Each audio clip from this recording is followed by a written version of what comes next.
Have you ever trusted someone who seemed like an example of authority, but deep down had a dark side? In this story, a teenage girl mysteriously disappears. Days later, another young woman also disappears without a trace. It all seemed like a coincidence, until their paths led to a single destiny, and that destiny was buried inside a well, on the land of the person who was supposed to protect them. The case shook an entire city and exposed deep flaws in the system. How did two such young lives end up in the hands of someone wearing a uniform? And why were so many signs ignored until it was too late? A plot full of omissions, twists and turns, and complicity unfolds before the eyes of a shocked community. If you like true stories with surprising revelations, get ready. This is the story of Camila and Rebeca, two young women who trusted someone they shouldn't have, and of Alonso Guerra, an agent who should have been a symbol of protection, but became the epicenter of one of the most shocking episodes ever recorded in the region. Before we begin, subscribe to the channel and activate the bell. Here you will find behind-the-scenes stories that no one dares to tell. Your support is what allows us to continue bringing serious, respectful, and fact-based reports. Now let's get to the point. Villa Sur was seen as a calm town, but everything changed when Camila, just 14 years old, did not return from school. Her mother found the delay strange, tried to call her daughter, and when she realized there was no answer, she immediately contacted the authorities. The answer he heard was discouraging. He must have gone with friends. But the mother's intuition said something else. 2 days later, a new sense of anguish took over the city. Rebeca, 19, had also disappeared. She was hardworking, studious, and full of plans. She left for a job interview and never returned. The families, now united by their grief, mobilized. They put up posters, organized vigils, and did everything they could, but they always came up against the same wall: silence. The police maintained that there was not enough evidence to classify the disappearances as worrying. But for Camila and Rebeca's mothers, every minute felt like an eternity. The young women had different trajectories, but something connected them, and no one could figure out what it was. Fear began to spread throughout Villa Sur, bringing with it a sense that something bigger was being hidden. The coincidences between the two cases began to attract the public's attention. How could two young women disappear in such a short space of time, in close proximity, without witnesses, without evidence, without explanations? It was a question that seemed unanswerable, until an informal investigation by the family members themselves began to reveal more than the police were willing to admit. As the days turned into weeks, a name began to emerge in whispers: Alonso Guerra. Young, well-groomed, and ironically, a local police officer. He wasn't just involved in the search, he was one of the people responsible for coordinating part of the investigation. But something about his behavior aroused suspicion. Evasive, cold, and always one step ahead of the questions.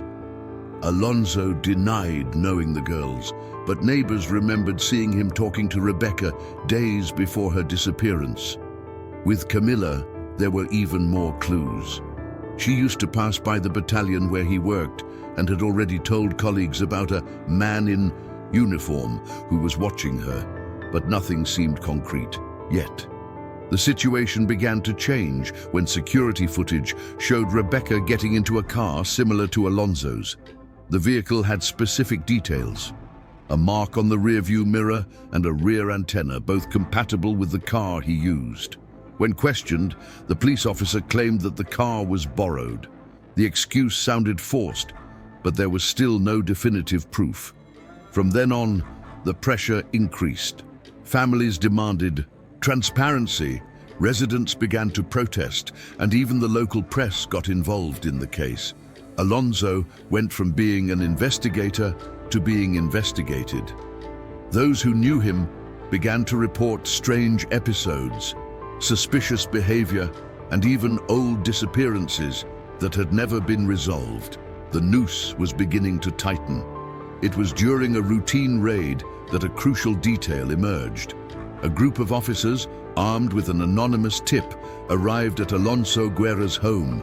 The place looked ordinary from the outside, but what they found in the backyard immediately caught their attention.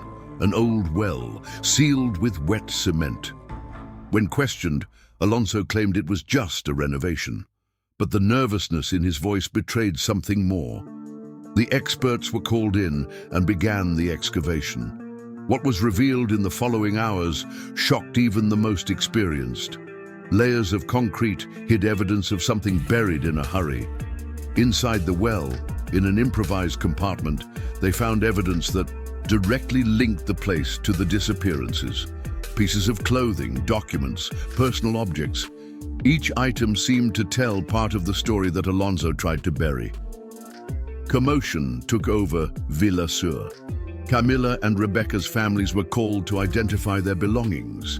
Tears and anger marked the moment. Even if the outcome was the worst possible, there were finally answers, and a clear name behind it all. With the discovery, Alonso was preventively arrested. His cold demeanor during interrogation surprised even the investigators. Showing no remorse, he simply said that everything was under control. But what came to light later revealed that he did not just act alone. He relied on the inaction of colleagues, the fragility of the system, and the blind trust that many placed in him. Alonso Guerra was not just any agent. He had a reputation for being efficient, disciplined, and always available for difficult tasks. He was the kind of police officer who earned the trust of superiors and the community. He participated in social activities, took photos with children, and made a point of maintaining an impeccable image. This well-constructed disguise was one of the biggest barriers to research. Even after the girls disappeared, Alonso kept up his routine. Ironically, he attended meetings on public safety and gave interviews to the press about his commitment to protecting the population. Meanwhile, evidence of his involvement was being ignored because of his position. His uniform protected him more than any alibi. Witnesses who could have warned him about his strange behavior kept quiet out of fear. Some colleagues said he was strange, but they didn't have the courage to report him. In closed environments, he maintained strict control over everything. Outside, he was charismatic. This dual personality made him almost invisible to the suspects. What is most frightening about this case is precisely this. How could someone who wore the uniform manage to hide such serious secrets for so long? Public trust has been shaken, and the case of Camila and Rebeca has become a symbol of a much bigger problem. Institutional silence in the face of behavior that should never be ignored. Popular pressure made the case a national priority. Alonso Guerra's trial became one of the most closely watched in the country's recent history. Broadcast by broadcasters and commented on by experts, the trial revealed previously hidden details: how he chose his victims, how he manipulated his colleagues, and how he managed to operate for so long without being discovered. During the testimony, experts pointed out signs of emotional coldness. Alonso showed little involvement with the facts, as if he were oblivious to the impact of his actions. The prosecutor in the case presented indisputable evidence, from location records to images from cameras and personal items belonging to the victims. Everything pointed to a single culprit. The devastated families watched each hearing in silence. The pain was visible, but there was also a sense of justice approaching. For many, Alonso's conviction would be an important milestone, not only in ending a cycle of impunity, but also in reinforcing the importance of investigating anyone, regardless of their position. At the end of the trial, the court was clear. Alonso Guerra was found guilty of all the acts attributed to him. The sentence was one of the harshest ever handed down in the local jurisdiction. The verdict brought relief to the families, but also a call to reflection. How many other cases still remain hidden, camouflaged by the appearance of normality? Camila and Rebeca have become symbols of a larger struggle. Their stories, previously silenced by institutional silence, are now remembered in schools, lectures, and social movements. The families have created awareness campaigns, demanding stricter investigation protocols and training to identify suspicious behavior, even among security professionals. The Villa Sur community became an example of mobilization. After the incident, a series of reforms were initiated in the local forces. Greater transparency, psychological support for officers, and more accessible reporting channels were implemented. The tragedy, although irreparable, opened the way for important changes. Human rights organizations also stepped in, helping families turn their grief into action. Projects were created in the young women's names, offering support to teenagers and strengthening community ties.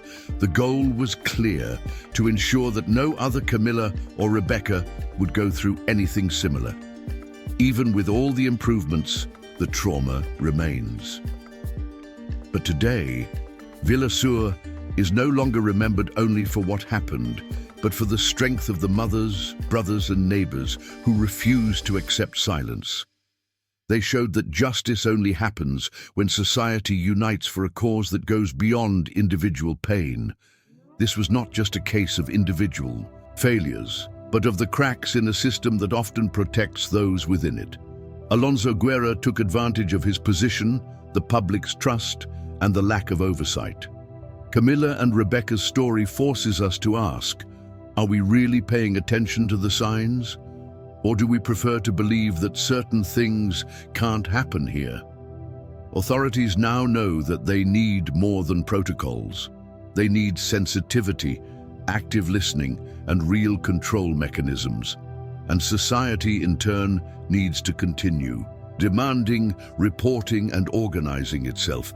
This is how the truth came to light, and this is how other hidden truths can be revealed. If you've made it this far, it's because you care, and your attention is a fundamental part of change.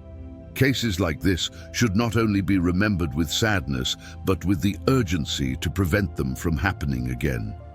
Every time a voice is heard, a new chance for justice is born. Every time a silence is broken, a life can be saved.